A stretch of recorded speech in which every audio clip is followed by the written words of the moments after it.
Tesla taking the biggest hit, down 6%. That's not the only potential headache for Elon Musk. Leaders in Canada are going after his ventures specifically. You've heard the headlines about Tesla's crashing stock. You've seen Elon Musk's name dragged through controversy after controversy. Tesla just continues to disappoint. Is this all because of Elon Musk's other activities, or have the sort of, first adopters already filled their garages? But the real reason Tesla is collapsing isn't coming from Wall Street or Washington. It's coming straight from Canada. Behind closed doors, Canada just launched an economic counterstrike that no one predicted. A targeted assault designed not to hit Trump, but to cripple Tesla. They've weaponized trade policies, cornered Musk financially, and triggered a domino effect that's shaking the entire electric vehicle market. So why has Canada made Tesla the #1 target? Can Elon Musk escape the financial ambush heading his way? And is this the moment Tesla's entire empire begins to fall? What's happening? Canada's retaliation did not mirror Trump's tactics dollar for dollar. Instead, they took a more targeted and politically symbolic approach. The Canadian government introduced a package of measures specifically aimed at American electric vehicle manufacturers, with Tesla as the primary target. It was a move designed not only to hit back at Trump's tariffs, but also to score political points at home. At the heart of Canada's strategy was a proposed 100% tariff on Tesla vehicles imported from the United States. This massive levy would effectively double the price of a Tesla in Canada, instantly making the brand unaffordable for most Canadian consumers. But the government did not stop there. They coupled this punitive tariff with generous incentives for Canadian-made electric vehicles, offering rebates of up to $10,000 per vehicle. The message was clear: buy Canadian, punish American brands. The New Democratic Party, which had gained significant influence in recent Canadian elections, pushed this plan forward as part of a broader strategy to promote domestic manufacturing and green technology. Their leaders framed the initiative as a necessary response to Trump's economic aggression and a bold step toward economic independence. They argued that it was time to stop giving preferential treatment to foreign corporations and start supporting homegrown industries. This combination of tariffs and rebates sent shockwaves through the Canadian automotive market. For Tesla, it marked the beginning of a nightmare scenario. Their market dominance in Canada, painstakingly built over the years, was suddenly under direct assault by government policy. The Canadian consumer landscape was about to change dramatically. By the way, if you're enjoying this deep dive and want to stay ahead of the headlines, now's the time to hit that subscribe button. Market meltdown. The immediate impact of Canada's tariff and rebate package on Tesla's sales was nothing short of catastrophic. Within weeks of the announcement, Tesla's Canadian sales figures began to plummet. Showrooms that had once been packed with enthusiastic buyers saw a sharp decline in foot traffic. Order cancellations spiked, and prospective customers increasingly turned to domestic alternatives, benefiting from generous government incentives. Tesla's Canadian market share, which had previously stood at an impressive 25% in the electric vehicle segment, began to erode rapidly. The price of a standard Tesla Model Y, after accounting for the new tariffs, soared well beyond the reach of average Canadian families. Meanwhile, Canadian-made electric vehicles, bolstered by the $10,000 rebate, became the logical and patriotic choice for consumers. Tesla attempted to respond with aggressive promotional campaigns and limited-time discounts, but the math simply did not add up. No amount of corporate goodwill could offset the sheer financial advantage handed to domestic competitors. By the end of the second quarter of 2025, Tesla's Canadian sales had declined by nearly 40% year over year, a collapse that industry analysts had not seen coming. The damage extended beyond sales figures. Tesla's Canadian dealerships began to shutter locations, laying off staff and scaling back operations. Investors watching from afar recognized that the Canadian market, once a key growth driver for Tesla, had become a hostile environment almost overnight. But this was only the beginning. The battle between Tesla, Canada, and the broader North American economy was about to escalate even further. Canada's energy retaliation. When most people think of tariffs, they picture a simple increase in product prices. But what happened after Canada retaliated against the United States' aggressive trade policies was far more devastating, and Tesla felt every bit of it. This wasn't just about slapping taxes on electric vehicles. Canada's provinces launched a multi-layered economic strike, targeting American energy, transportation,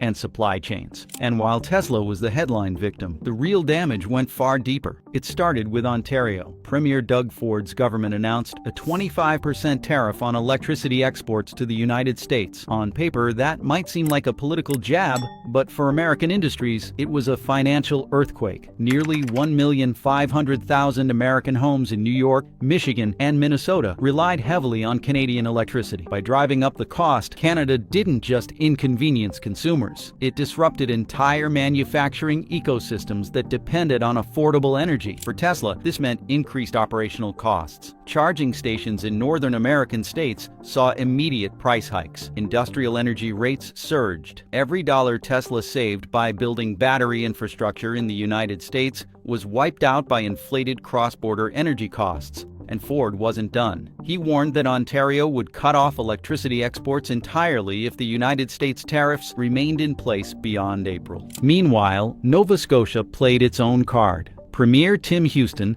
doubled toll fees for United States trucks crossing the province. This move directly targeted Tesla's Canadian distribution routes. Every vehicle transported from American factories now cost significantly more to deliver to Canadian dealerships. Houston also banned United States liquor in Nova Scotia Liquor Corporation stores and barred American companies from bidding on provincial government contracts. While Tesla doesn't sell whiskey, the message was clear. Every sector would suffer. Alberta Premier Danielle Smith joined the fight by slashing reliance on American exports. Her government redirected Alberta's trade toward Europe and Asia, while expanding local investments in energy and manufacturing. Manitoba Premier Wab Kinew followed suit, banning American liquor and consumer goods from provincial retailers. This coordinated economic attack was unprecedented. Never before had Canadian provinces acted with such unity and aggression. And while politicians in Washington argued over policy, Tesla's leadership was watching the walls close in. Their supply chain was crumbling under the weight of tariffs, toll increases, and energy costs. This provincial offensive marked the turning point in Canada's retaliation. It proved that the battle wasn't just about tariffs, it was about crippling American dominance at every economic level. And as Canadian provinces united to push back, the chaos began to boil over in Washington. If you're still with me, you clearly care about the bigger picture. So why not make sure you never miss these breakdowns? Click subscribe now, because what's about to happen in Washington will blow this story wide open. Washington in chaos. While Canadian provinces tightened the screws, Washington was falling apart. The tariffs that President Donald Trump introduced in early 2025 were supposed to protect American industry, bring back jobs, and punish foreign competitors. Instead, they sparked one of the most chaotic political and economic meltdowns in modern history. It began quietly, with Wall Street jitters in late March, but by May, the full scale of the disaster became clear. Markets plummeted as Canadian retaliation took effect. The Dow Jones dropped over 800 points in a single day. The S&P 500 slipped into correction territory. Trillions of dollars in American market value evaporated almost overnight. In Washington, the political fallout was immediate. Trump's own party fractured. Senators from border states like Michigan and New York, whose industries depended on Canadian trade, openly rebelled against the White House. Behind closed doors, Republican leadership warned Trump that if the tariffs remained in place, they would lose the House in the midterm elections. Public approval numbers cratered. By June of 2025, Trump's approval rating dropped to 38%, the lowest of his second term. Voters in key swing states blamed him for rising prices, collapsing markets, and economic uncertainty. For middle-class American families struggling with inflation and job losses, Tesla's troubles were symbolic, but their own financial struggles were very real. Inside the White House, chaos reigned. Reports surfaced of screaming matches between trade advisors and economic officials. Treasury Secretary Larry Kudlow allegedly threatened to resign. Chief of Staff Stephen Miller clashed with National Economic Council Director Peter Navarro over whether to double down or retreat. Trump, for his part, refused to back down publicly. He tweeted daily about protecting American workers, blaming Canada, blaming the media, and even blaming Tesla for the backlash. But behind the scenes, officials knew the damage was spiraling out of control. The worst part? There was no clear exit strategy. Canada wasn't backing down. American farmers, automakers, and energy companies were bleeding cash. And Tesla, once the shining star of American innovation, was now the poster child for a broken trade policy. As Washington descended into finger-pointing and infighting, Tesla's Canadian ambitions quietly collapsed. Tesla's manufacturing crisis. While political chaos engulfed Washington, another casualty was taking shape north of the border. For years, Tesla had been quietly planning to expand its manufacturing footprint into Canada. The strategy made sense. Establishing a Canadian gigafactory would avoid tariffs, benefit from local incentives, and stabilize Tesla's market share in the region. By early 2025, Tesla had even scouted potential sites in Ontario and Quebec. Discussions with provincial officials were underway. Incentive packages worth billions of dollars were on the table. Canadian leaders saw the project as an opportunity to grow green manufacturing jobs and strengthen economic ties with Tesla's global empire. But as tariffs escalated and provincial retaliation intensified, everything changed. In April, Tesla froze all negotiations. Internal emails revealed growing concerns about political risk and economic uncertainty. By May, the expansion plans were officially canceled. The reason? According to Tesla's public statement, unpredictable trade conditions and escalating geopolitical tensions made the project unviable. Behind closed doors, it was even worse. Financial analysts warned that the cost of building in Canada had skyrocketed. Cross-border energy tariffs, toll hikes, and mounting regulatory hostility erased any economic advantage. Even if Tesla completed the factory, the Canadian government's campaign to penalize American brands meant there would be no guarantee of market success. The collapse of Tesla's Canadian Gigafactory plans sent shockwaves through the auto industry. Hundreds of projected jobs disappeared. Local suppliers lost contracts. And for Canadian consumers, the dream of affordable, locally produced Teslas vanished overnight. But the bigger impact was symbolic. The canceled factory signaled that Tesla's North American dominance was crumbling. If they couldn't expand in Canada, and if tariffs continued to choke their operations, the company's long-term viability was at risk. By June, Elon Musk stopped commenting on Canada altogether. Tesla's stock dipped again. Investors speculated about possible retreats from other international markets. And the question hanging over Wall Street was simple. How much longer could Tesla survive this trade war? As the dust settled from Tesla's manufacturing collapse, a new storm was brewing, one that would push Washington's trade chaos to an entirely new level. Tesla stock implodes overnight. Tesla's nightmare did not stop at the Canadian border. It detonated across Wall Street on the morning after Canada's retaliatory tariffs and exclusive incentives targeting Tesla. Investors woke up to a bloodbath. In a single trading session, Tesla's market value evaporated by over $135 billion. The stock plummeted by 17% overnight. One of the most catastrophic single-day crashes in the history of the electric vehicle sector. But this wasn't a random panic. It was a chain reaction triggered by Canada's policy shift and amplified by the fragile confidence investors already had in Tesla's North American dominance. Wall Street analysts were quick to issue emergency downgrades. Major firms like Morgan Stanley, Goldman Sachs, and JP Morgan released statements slashing their target prices for Tesla by over 40%. Hedge funds began dumping shares at an unprecedented rate, and retail investors joined the sell-off, fearing a prolonged free fall. Tesla's position in the S&P 500 was under threat, and whispers of forced delisting began circulating in financial media. For Elon Musk, the financial damage extended beyond paper losses. The sharp decline triggered margin calls on Musk's own shares, forcing him to liquidate billions of dollars worth of Tesla stock to cover his debts. As the news of Musk's stock sell-off hit the wire, it further accelerated the panic. Media outlets ran headlines like "Elon jumps ship" and "Is Musk abandoning Tesla?" driving investor confidence into the ground. This stock implosion wasn't just about numbers. It signaled a fundamental shift in perception. Tesla had gone from being the world's most valuable automaker to a politically exposed and economically vulnerable target overnight. The damage wasn't limited to financial markets. It cascaded into boardrooms, dealerships, and even Tesla's own workforce. And while Wall Street was bleeding, something even more destructive was brewing north of the border: the Canadian advantage.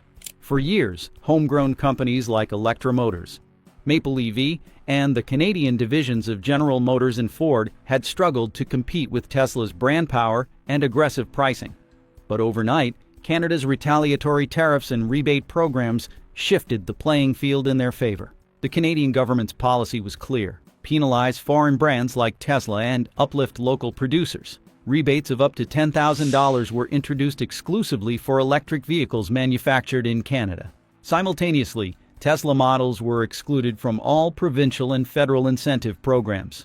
making them thousands of dollars more expensive than their Canadian counterparts. This financial disparity turned public sentiment against Tesla. Suddenly, it was not only patriotic, but economically smart to choose Canadian-made EVs. Local automakers saw a surge in orders. Maple EV reported a 200% increase in pre-orders for its new Maple Bolt model within 2 weeks of the tariff announcement. Electra Motors had to double its production shifts to meet demand. Canadian politicians and media outlets rallied behind this movement, celebrating it as a victory for domestic industry and middle-class consumers. Advertisements plastered across television screens and billboards read, "Buy Canadian, save $10,000." Influencers and celebrities jumped on the trend, posting photos of themselves taking delivery of their new Canadian-made electric vehicles, while calling for a boycott of Tesla. The shift in market dynamics was seismic. Tesla's dominance in Canadian EV sales had crumbled almost overnight. But the real blow wasn't the loss of market share. It was what happened to the Canadian consumer. The consumer exodus.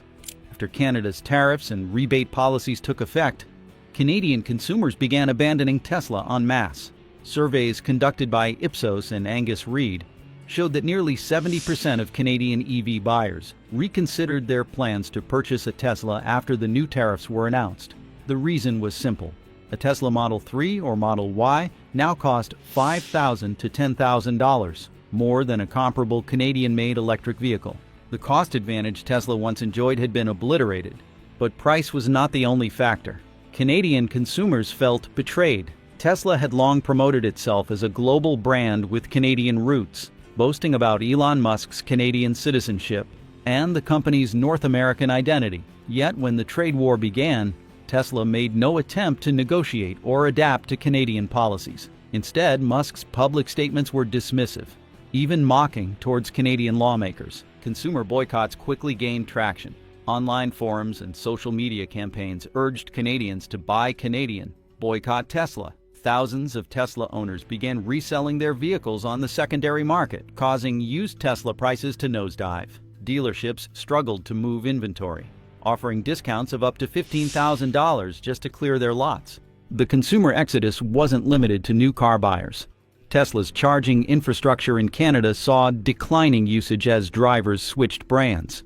Service centers laid off staff due to falling demand. In less than 3 months, Tesla's customer base in Canada had been hollowed out, and as consumers fled, political allies followed. How Tesla lost its allies in Washington. The final nail in Tesla's coffin came not from Canada, but from Washington, D.C. For years, Tesla had enjoyed bipartisan support in the United States Capitol. Lawmakers praised its role in the green energy revolution. Lobbyists secured favorable tax breaks and regulatory carve-outs. But when Canada retaliated against Donald Trump's tariffs by targeting Tesla, the company's political insulation began to crumble. American politicians quickly distanced themselves. Congressional hearings were convened to investigate the economic fallout of the trade war, and Tesla's name featured prominently in the crosshairs. Lawmakers who had once championed Tesla as an American success story now criticized the company for being overexposed and reckless in its international dealings. Lobbyists who had worked tirelessly to secure EV credits for Tesla suddenly shifted their focus to Ford, General Motors, and Canadian electric vehicle partnerships. The White House quietly withdrew its invitation to Elon Musk for an upcoming clean energy summit, signaling a clear political break. The U.S. Department of Commerce released a report concluding that Tesla's declining sales in Canada posed a strategic risk to the American electric vehicle sector. Senators from manufacturing states like Michigan and Ohio began openly calling for the federal government to prioritize domestic automakers over Tesla. Elon Musk's repeated attempts to schedule emergency meetings with political leaders were met with silence or polite deferrals. Tesla, once a symbol of American innovation and global leadership, had become politically radioactive. And as Tesla's political support crumbled, so too did any hope of recovery. But the story wasn't over yet, because what followed next threatened to end Tesla's story altogether. Elon Musk's panic mode. When the walls began to close in on Elon Musk, he didn't respond with strategy. He responded with noise. As Tesla's stock plummeted and investors began whispering about the company's looming collapse, Musk went into full-blown panic mode. What followed was a masterclass in desperate public relations stunts and chaotic attempts to manipulate market perception. In the weeks after Canada announced its tariffs and domestic incentives targeting Tesla, Elon Musk flooded the media cycle with statements designed to distract, deflect, and reassure. First, he launched an unprompted media blitz, appearing on every major American news network to claim that Tesla was stronger than ever and that Canadian retaliation was a temporary political game. On live television, he laughed off questions about Canadian tariffs, dismissing them as irrelevant noise, while promising that Tesla's next quarter numbers would shatter expectations. At the same time, Musk called a surprise investor meeting at Tesla's Fremont factory, personally inviting top institutional shareholders. The media was not allowed inside, but leaks soon revealed that Musk promised exclusive new Canadian partnerships and teased an undisclosed factory deal, none of which materialized. He didn't stop there. On social media, Musk took an even more erratic approach. He posted memes mocking Canadian politicians, retweeted fringe accounts attacking the tariffs, and teased major Tesla announcements that never came. He even hinted that Tesla would launch a new model exclusive to the Canadian market, a claim that Tesla executives privately admitted had no basis in reality. In a final, desperate attempt to boost Tesla's falling share price, Musk filed a lawsuit against the Canadian government, accusing them of unlawful economic sabotage. Legal experts immediately called the case meritless, but the headline alone was enough to cause a short-lived spike in Tesla's stock. But beneath all the noise, nothing changed. No new factory, no exclusive partnerships, no sudden sales surge. Just a growing sense that Elon Musk was frantically treading water, while Tesla's business model unraveled around him. But while Musk was trying to manage the media circus, the real damage was happening behind the scenes in boardrooms and trading floors. Insiders and institutions flee Tesla. While Musk distracted the public with lawsuits and social media antics, Wall Street had already made up its mind. Inside Tesla's executive offices and among institutional investors, the mood had turned from anxious to apocalyptic. The first clear sign of trouble was insider stock sales. Top Tesla executives and board members began quietly offloading shares at a pace not seen in years. In mid-March, Tesla's chief financial officer sold over 50,000 shares in a single transaction, citing personal financial planning. A week later, two senior vice presidents liquidated nearly 80% of their holdings. Then came the bombshell. Musk himself disclosed the sale of over 1 million shares, claiming he needed liquidity for tax purposes. Institutional investors took notice. Major funds, including Vanguard and BlackRock, began reducing their Tesla exposure. Between March and April, institutional ownership of Tesla shares dropped by nearly 15%, a staggering pullout in such a short time. Analysts at Goldman Sachs downgraded Tesla's stock rating to underperform, warning that investor confidence has irreversibly eroded. The panic wasn't limited to long-term investors.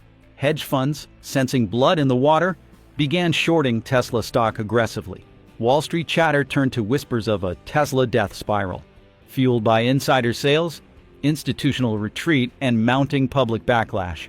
Elon Musk's public statements did little to calm the market. Each new lawsuit, tweet, or PR stunt seemed only to accelerate the exodus.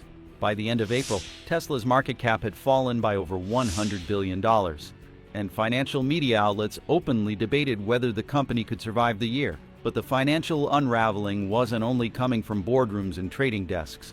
Outside on the streets, a different kind of resistance was taking shape: the anti-Elon movement. While Wall Street investors quietly fled, a much louder revolt was happening across North America. The anti-Elon movement wasn't political. It wasn't organized by governments or regulators.